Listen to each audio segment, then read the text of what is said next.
નેપાળની પરિસ્થિતિને લઈને રાજ્ય સરકારના પ્રવક્તા મંત્રી ઋષિકેશ પટેલે નિવેદન આપ્યું છે। નેપાળમાં જે પરિસ્થિતિ સર્જાઈ છે તેને લઈને મુખ્યમંત્રી સતત ચિંતિત છે। ગુજરાતના ઘણા લોકો નેપાળમાં ફરવા માટે ગયા હતા।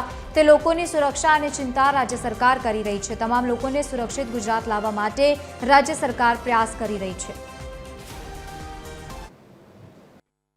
નેપાળની ઘટનાની જાણકારી મળતા તુરત જ આદરણીય ભૂપેન્દ્રભાઈ પટેલ સાહેબે ગુજરાતી વિદ્યાર્થીઓ અથવા તો ત્યાંથી પ્રવાસીઓ જે ગુજરાતમાંથી ગયા હોય તમામ લોકોની ચિંતા કરતા એમને કેન્દ્ર સરકાર સાથે વાતચીત કરીએ અને એ પ્રવાસીઓને સહી સલામત છે કે નહીં એની ચિંતા માટે અને એની વિગતો અને માહિતી માટે તાત્કાલિક કેન્દ્ર સરકારનો સંપર્ક સાધ્યો હતો ને ત્યાંથી પણ આ બાબતનું આપણને આશ્વાસન આપ્યું છે કે એની